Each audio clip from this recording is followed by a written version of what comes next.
I don't need it. I do not need it. I already have 2 towers here. I don't need it. Oh, who am I kidding? It's a Mac Pro. Of course I need it.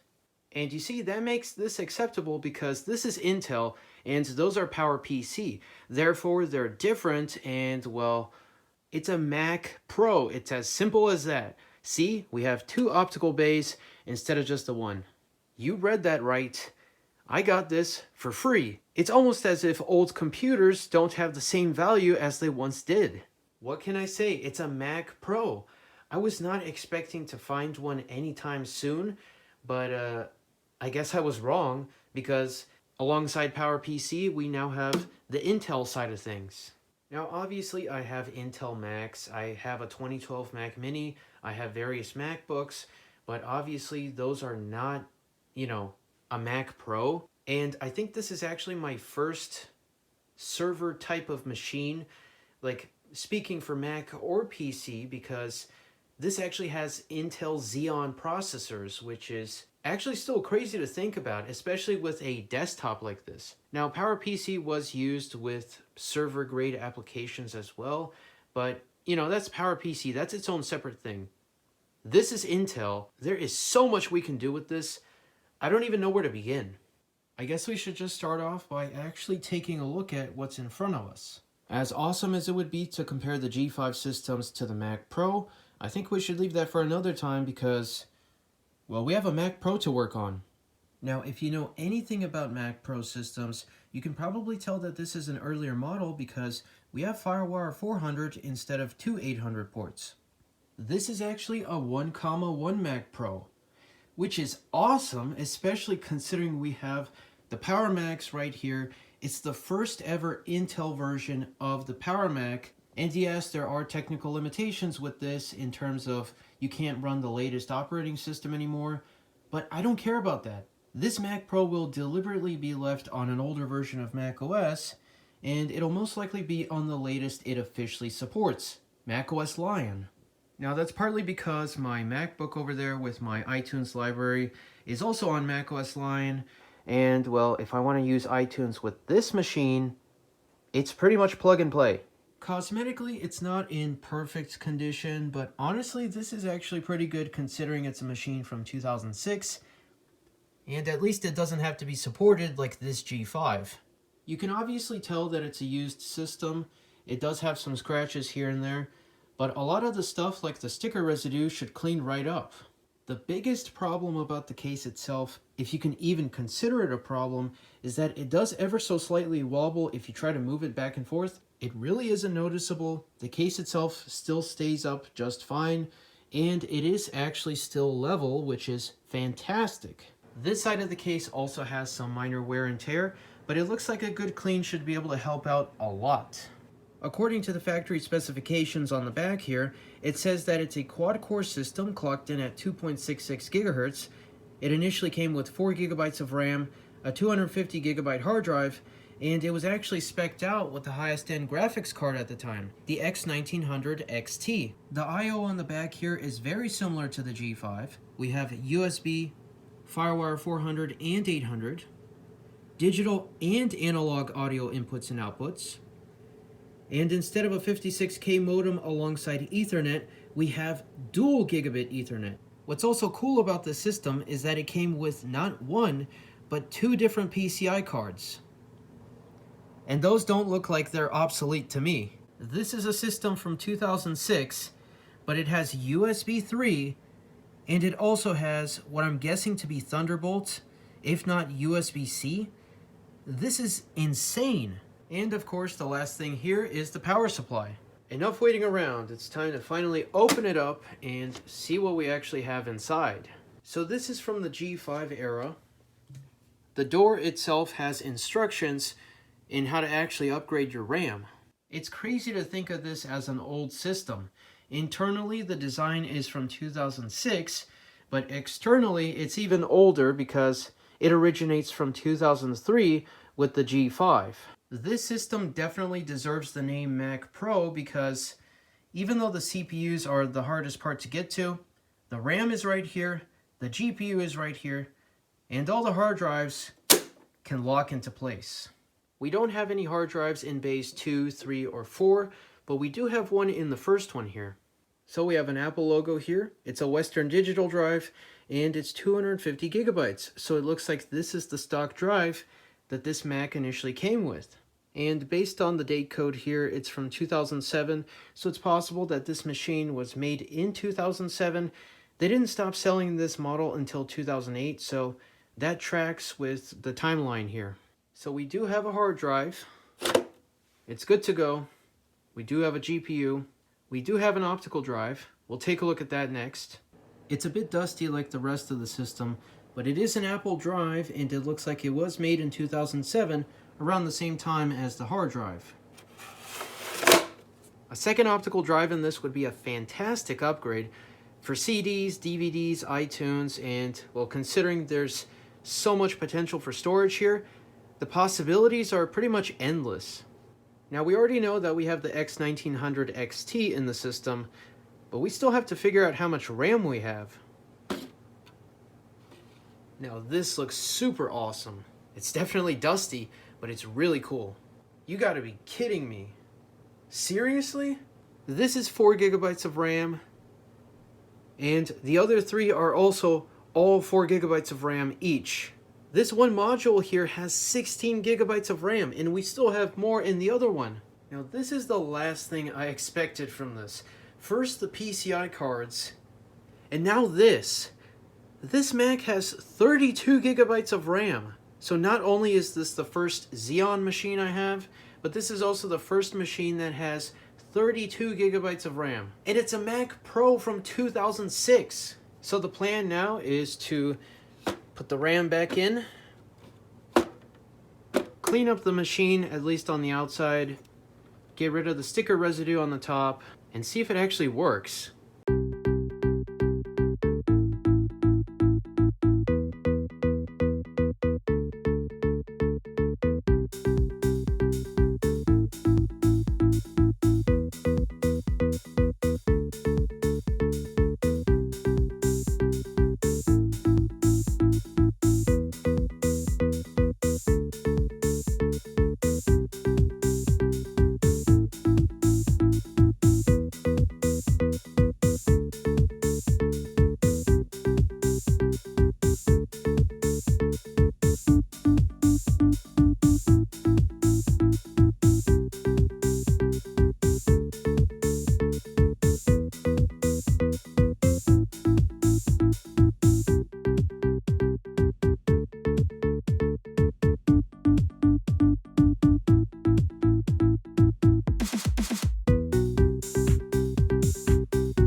still have more to clean up in the tower itself, it is looking a million times better, and I still can't believe that this actually came with some awesome upgrades. Having the stock Radeon card here is actually really cool, and it is still insane to think that we have 32 gigabytes of RAM here in a 2006 machine. Plus, the additional USB 3 cards here are a nice bonus. And I guess now I actually have something from Sonnet, which is really cool because even though it's nothing insane like a PowerPC upgrade card, they make some really awesome upgrades for Mac systems, and overall they just have fantastic hardware. The Initech card is also really cool to have, but the irony here is that I really don't have that many USB 3 devices to actually use with these. But who knows, things can change very fast because I wasn't expecting to get a Mac Pro, but here we are. As for driver support, the Initech card seems to be older, so I think it should work just fine under older macOS. As for the Sonnet card, I'm not entirely sure. I think that this is a USB 3.1 card, and it seems like they have a pretty much identical version of this available, except now it's USB 3.2 whatever generation, Gen 1, Gen 2, I'm not entirely sure, but it's still a very cool addition nonetheless. So will it work? Did I spend all my time for nothing? There's only one way to find out. We have a keyboard, we have a mouse, we have power, and as for the display, nice. Now we're not going to talk too much about the display here. I know it does have a small green tint to it, but that's something that actually goes away once the display itself warms up.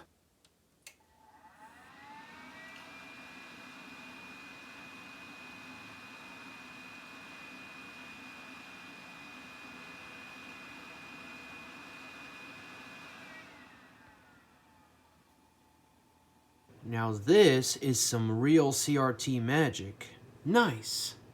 Yeah, so that's just something about this monitor that I have to do sometimes. Our Mac Pro actually works. As for the refresh rate, I could go with something higher, but past 60 Hz, the camera doesn't like it. We do have a lot of options though. About this Mac tells us we are running Leopard. I was certainly not expecting that, but Leopard is technically a universal binary, so, or you know, there's versions of it for PowerPC and for Intel, and it's not super surprising for this generation of, I was almost going to say Power Mac, but no, it's a Mac Pro. These initially shipped out with Tiger, so Leopard isn't too strange, but I was expecting something like Snow Leopard probably, because, you know, that's more of a Intel only version. The processors are unknown, my favorite kind, but it is very cool to see all the RAM showing up here. It's 32 gigabytes in Leopard of all things. And I thought the Power Mac was crazy with 6 gigabytes of RAM, but no, this is like on a whole other level. I've taken a look at the install that we have on the Mac Pro, and it looks like it's a fresh copy of Leopard. As cool as it would be to leave this on 10.5, we already have that and this setup for older versions of macOS. So we're going to use the advantage of Intel here to install a newer copy of macOS. Now we could patch it to act as a 2,1, but I actually plan on leaving this as a 1,1. Like I mentioned earlier, my iTunes library is running on macOS Lion, and if the MacBook itself can run it just fine, then it should be absolutely no problem at all for the Mac Pro. Now there's a lot of possibilities with this system. We could dual boot this to install Lion and Snow Leopard. We could install every single version that is officially supported. We could also install every single version that is unofficially supported. I want to use this as the new system for everything iTunes. We now have a functional USB installer here of macOS Lion, and ever since they redesigned the Disk Utility app, it just hasn't been the same. But fortunately with 10.7 and below, it's just super easy to use. I can just drag and drop the files, and the end result is an installer that actually works without any problems. It would be very cool to use the factory installer for Lion, which is just another USB flash drive, but obviously it's an Apple styled flash drive. And as for other official releases, the latest I have is Snow Leopard, and even though it will run on this machine, we could probably check this out another time because there's so much more we can do with the system. Even though I can't do a direct upgrade from Leopard to Lion, I can still do a direct upgrade in the terms of it's a plug-and-play solution. It'll show up right here in the Startup Disk option, and I can select it to reboot directly into the installer. Looks like we're in business. We have the Apple logo. Nice. So for whatever reason, it decided on 1600 by 1200 as the resolution here. So we have all this screen real estate, but the utility itself is tiny. Something interesting about this installer is that if you take a look at the About section here, it actually has the Snow Leopard icon, and it says version 1.0. Even though the icon is tiny on the display here, that is indeed the Snow Leopard icon, which is hilarious considering this is a Lion install. So we do need disk utility here because we obviously want to wipe the drive, and once the hard drive itself actually spins up, and for now, it'll be the only partition in the system. We now have a basically brand new hard drive again to install macOS. And everything about this here just looks awesome. The design, the background, the lion icon. Obviously, we read the entire thing, so we will just go ahead and agree. And here is our freshly wiped drive. And just like that, we're done. We just now need to wait who knows how long. Wow! Only 0 seconds remaining. So far it says about 23 minutes. Honestly, considering this is a USB drive and this is a SATA hard drive, that actually seems pretty reasonable. Less than a minute remaining, and it was actually very fast. Nice. Now this is looking really good, especially on the CRT here. Now with newer macOS versions like Lion here, we obviously don't have an intro video. At least the setup itself is still really cool to look at, and we want a fresh copy of macOS here, so we're not going to transfer anything. And as for Apple ID, I think I'm going to skip that. And the same goes for the registration. So Command Q, we'll click on skip. And as for the computer account, I'll do the same naming scheme that I do on my Power Mac and really any other Mac system. This is the first ever Mac Pro I have, so it'll be called Mac Pro. As usual, don't forget to register. It's always great to see these classic iOS icons, especially on macOS. And the very first thing that we do here is we need to actually put the hard drive on the desktop because that's how it should be. Same for external drives. Now it's actually looking like a proper macOS install. And I guess we could also eject this because, well, we don't need it anymore. And if we go into About This Mac, it is running 10.7.5. It still has unknown CPUs. Even though macOS itself is up to date, we do still have potential updates in software update here. And I do have this connected up to Ethernet. I can already tell that this is iTunes 10. Specifically, my version of iTunes is on the latest that Lion supports. And here it is, iTunes alongside Airport Utility. It looks like the updates were successful because we have the new version of iTunes here, indicated by the new logo, but as you can see, we now have more updates. For some reason, Safari has 2 identical updates, but whatever, let's just install this and be done with software update. This is the first time I've seen a problem like this. Let's try again and see if it actually corrects itself. So it still shows up with both of them. It's always great when a problem magically fixes itself because, as you can see, your software is up to date. I can't wait to begin using this. Lion on the MacBook itself was perfectly usable, but this is like a whole other world, or I guess in this case, galaxy.